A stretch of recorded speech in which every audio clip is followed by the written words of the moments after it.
She can't speak today.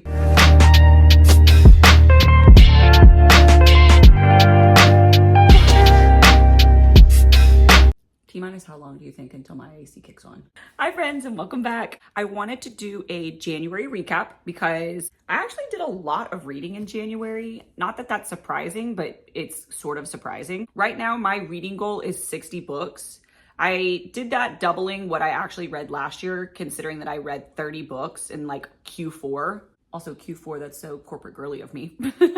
So I made my reading goal 60 books. So we'll see how that turns out. I think if I keep it up at this pace, I'm probably gonna surpass that. I read 11 books in January. Now, some of those are rereads and we'll talk about it whenever I go through the list, but 11 books in 1 month is great for me. Majority of them are like romantasy. Yeah, like 50% of those are romantasy. Shocker. Then my average rating was 4.4. I am gonna share my ratings in the January recaps. Listen, I am not here to tear down any authors for no reason. If I think that there's like constructive criticism to go with a book that could help an author be better, then I'll share. If it has to do with like a writing style or use of words or imagery or lack thereof, then yeah, I'll share feedback when it has to do with the actual like writing. But I am not in the business to critique every single thing that this author thinks. So if I vibed out, I'm giving you a great score. If I didn't vibe out, then it's probably going to be low. And it's very rare that I do that. My two most popular authors for this month was Jay Bree and Rebecca Yarros, obviously. So let me pull up Fable. I've been using Fable. I made the switch in like towards the end of the year, maybe even in like end of November, early December, from Goodreads to Fable. I'm still semi-tracking in Goodreads just in case, because let's be honest, it's like the platform, unfortunately. I don't really like the interface. I don't really like the reporting, and it's just gives me anxiety. I don't love looking at that app. So I switched to Fable. I tried Storygraph too, and Storygraph just had a few UI things that I just didn't love. But now that I've switched to Fable, I'm actually really, really loving it. And something makes me want to come back into this app and use it more often. And I want to divide this up between the books that are available on KU and the books that are not available on KU. I don't really have very many that are not available on KU, but I always like to share that way that it's easy to know where you can find the books. I will also say that I do not use Libby. I mostly use Audible and Kindle Unlimited. Do I need to be better about that in 2025? Probably. Am I going to? Probably not. So let's do a roundup. I'm gonna go through the title and what series and what book number of that series that it is, give you my rating, and then I'll give you just like a super brief of what I remember of that book. This is by no means gonna be in super depth because, let's be honest, this pea brain of mine does not remember very much. But I know the cliff notes, I know the high points. I actually recommend all of these. First up on the list is Forged in Blood by Sadie Kincaid. I actually went ahead and bought this one so I could put it on my bookshelf because it was so good. This is book 1 in a 3-book series. The series is called Broken Bloodlines. Book 1 and book 2 are currently out in this series, and book 3 is coming out at the end of March this year, so I added that to my calendar to get on release day. This is available on Kindle Unlimited, and I told myself not to buy book 2 in physical copy until I finished it. It needs to be a reward, and I unfortunately am very bad at rewards because I buy them ahead of time and then I never read them. This one was good. This is the first book that I finished in 2025. I think I read this in like 4 days. What I remember from this one, it is a dark paranormal like college setting. It's a school for gifted is what it is. So it's got the like shifter vampire magic aspect of it. So it's a school for the gifted. It is a reverse harem. And in book 1, it's only 3 men and your main girl, your FMC. But there is a 4th love interest that I think comes to fruition towards the end of the book. So technically 4 boys. Men. These are men. I'm interested to see where this series goes in book 2. I have a little bit of an inkling and an idea, but I feel like some of the twists that happened in this book I was actually kind of shocked about. So I'm excited to see where book 2 goes. And then book 3 again comes out. It's March 31st, I think is the actual release date. Yep, we will be adding book 2 and book 3 to the shelf. I rated book 1 a 4-star rating. Again, I want to see where book 2 goes, and then I want to give it like a series rating of what I think. But I had a good time. The spice was spicy. The plot was really good.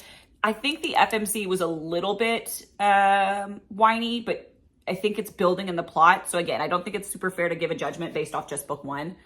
It's good enough that I'm definitely going to get sucked in by book 2. So Forged in Blood, Sadie Kincaid.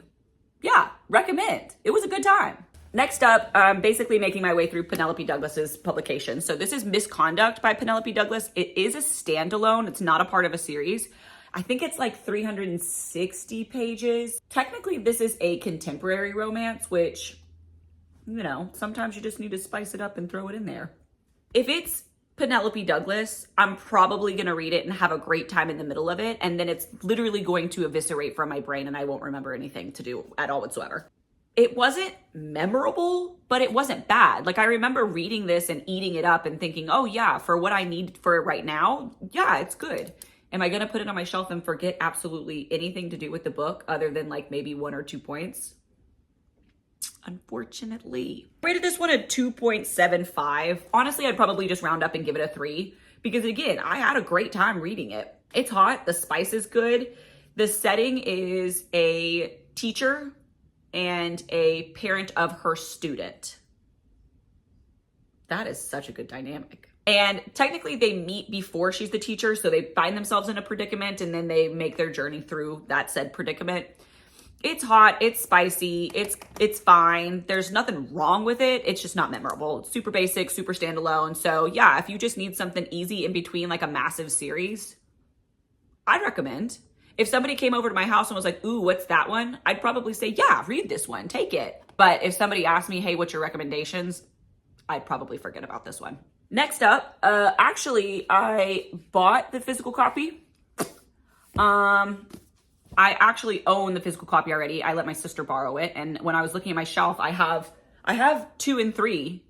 So I was confused why I didn't have 1. So I rebought 1, not realizing that I'd let somebody borrow 1. This is Twisted Love by Anna Wong. I'm a little confused on this one. I did rate this one a 3.5 because again, I had a great time while I was reading it. It was a good time. Spice is good. Plot was good. Characters were fine. Would I reread it? No. Would I recommend it? Yeah. I mean, I obviously gave it to my sister. I think it was mostly because I didn't really feel a connection to the characters personally. I didn't have a lot in common with them. They weren't my type of characters. Did I have a good time? Yes. Do I recommend? Yes. Is this going to be on my most memorable books I've ever read in my life? No. This is book 1 out of 4 for the Twisted Love series. I think it's just the Twisted series, actually. I do have 2 and 3 on my bookshelves. If I finish those in 2025, what year are we even in? Then I'll get book 4 and we'll see what we make about the entire series. Basically, what I remember is that it's the brothers, billionaire BFF. It's grumpy guy, sunshine girl, spicy, enemies to lover. I remember one smut scene. It was good. And I actually think I'm confusing it for another book. No, couldn't tell you. I might be getting the spice mixed up. Do with that what you may. Next one, I do not have the physical copy just yet, but I did put an order in today for book 1 and book 2. This is, and I've been raving about this book all month. This might be top 2 my favorite reads of this month. Heathen and Honeysuckle by Sarah A. Bailey. This is a part of the Pacific Shores series, which is 2 books right now. Book 2 just released in 2024. And Sarah A. Bailey has already started to mention that book 3 is on the way. I don't know if she said that she was currently still in writing or if it's with editors or what. We don't have a release date, but book 3, I saw who it's about and I literally was like, what? I read book 1. I have just started book 2. Literally last night. And it's so freaking good. I rated this a 5-star because I'm literally raving about it. Like, this is such a memorable book. I will put it on my shelf and I will literally remember what happened in this book, who it is, what's it about. I can't express how much I love this book. It is a fluffy contemporary romance, which I was surprised that I'm like freaking out and geeking out as much as I am. I'm just not a fluffy girl, but oh my God, did Liam Graham turn me into a fluffy girl? And I'm proud of it. This is a bad boy surfer meets good girl from Kansas, typical sunshine. And she goes and stays with her grandma for the summer and they fall in puppy love. It's a dual timeline, which I am obsessed with because I need that backstory in a character and I love when it's done well. Sometimes I feel like dual timelines are not done well and they're a little confusing. They don't make it super clear of when they make that switch or what the point of switching back and forth is. This is done so well. I eat this shit up. It's a second chance romance that sets the then and the now, so the dual timeline, back when they were 17, falling in love for the first time, and then they fall out of love. And then 10 years down the future, which is the now, is them reconnecting and kind of working through what happened and what went wrong and the miscommunication that they had. Oh, and the spice is spicing. Leo Graham is your MMC and Darby Andrews is your FMC. And the spice is spicy. Ooh, the mouth on that man is just decadent. It's decadent. That both book 1 and book 2 are available on Kindle Unlimited. There is not an audiobook for it, unfortunately, but God. And I'm living for it. I'm living for it. And if you're going to read any of them off the list, that one would be my suggestion. Oh, it's good. It's so good. Next up, I have another series. This is the Bonds That Tie series by Jay Bree. I only have book 1 and book 2 in my physical possession. I ordered book 3 because I just finished it. Again, I like to buy the physical copies as a reward once I finish the book. But man, does it piss me off whenever I have incomplete series on my shelves. I actually finished book 1, 2, and 3 in the month of January. I just finished book 3 literally like a night or two ago. And then I just started book 4. It is a 6-book series. The series is called The Bonds That Tie. And book 1 and book 2 is The Broken Bonds and Savage Bonds. Book 3 is Blood Bonds. And then I just started book 4, which is Forced Bonds. For the series overall, I gave it a 4.5 so far. And to be honest, I'm kind of surprised that in my gut, I didn't just go ahead and put a 5. But at some point in time, I put 4.5. So I'm going to stand by that and I'm going to say it with my chest. I think the only thing that is maybe catching me up on it not being a 5 is that it is very much a slow burn with some of the characters. This is a reverse harem. It's an RH. It is... How many of the boys are there? FMC, Ollie, and 5 Bonds. Bonds being like her mates, basically. Is it juicy?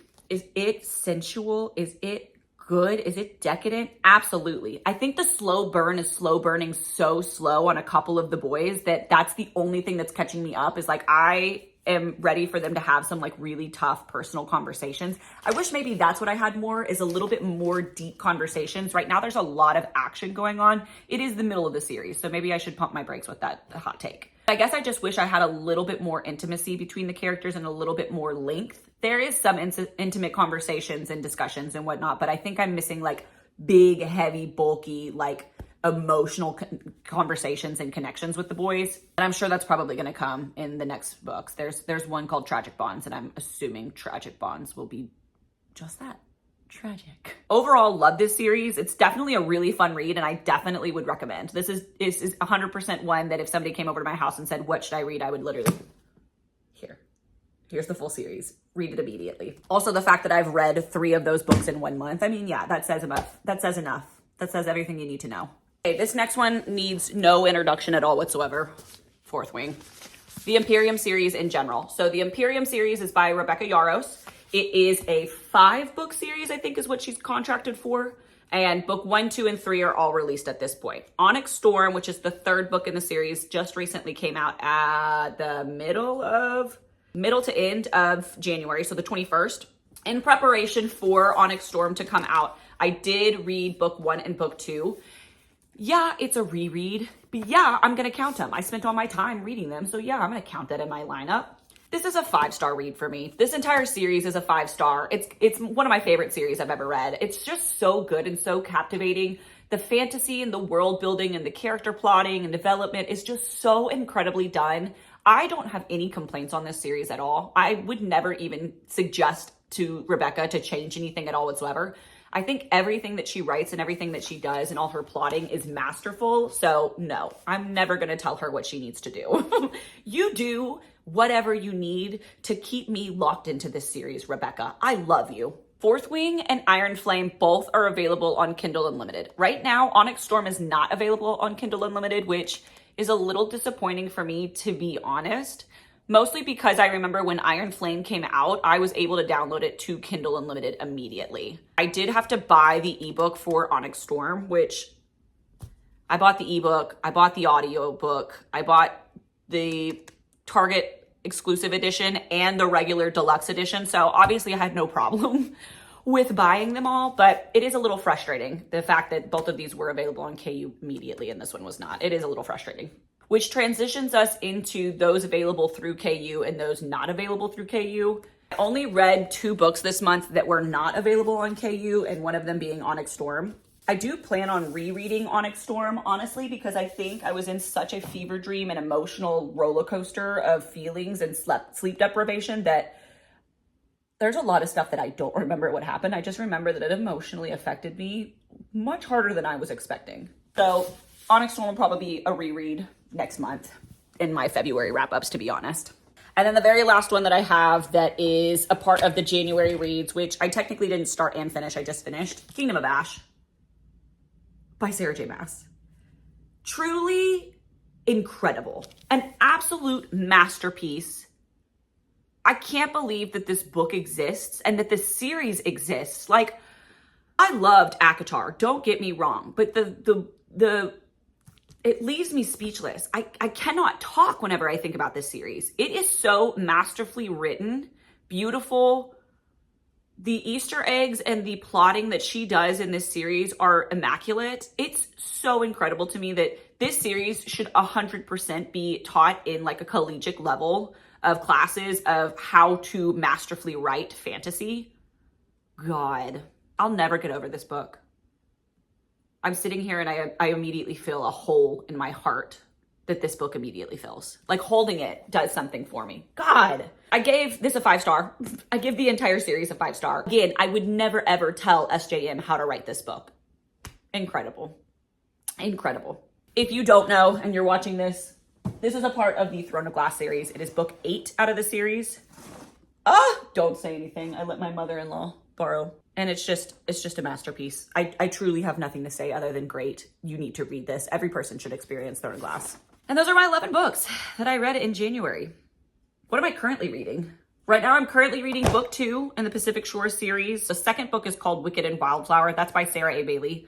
I'm reading book 4 in the Bonds That Tie series, which is Forced Bonds. And then my book club book of the month is, what even is this one called? The Games Gods Play by Abigail Owen. Let's see, what did I add to my physical TBR shelf? Because I know I should not be doing that, and yet here I am doing it.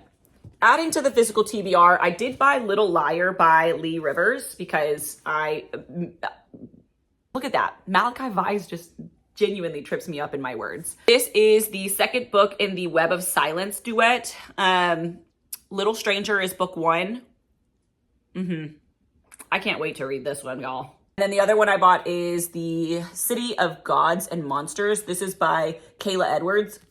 This one came at a really high recommendation from one of my friends, so I'm excited to read this one. She's thick though, so I really need to plan out when I plan on reading this one. Those two are the ones that I'm adding to my TBR, and then my, shelf trophies that I added to the collection is God of Malice by Rena Kent and Bully by Penelope Douglas. I read that one in 2024. And that's what I have for you. If you've read any of these books and you have a different rating or a different perspective on them, I'd love to hear it, so comment down below. And if you haven't read any of these, but some of them sounded interesting to you, let me know which ones. As always, thanks for hanging with me. I'll see you in the next one. Bye!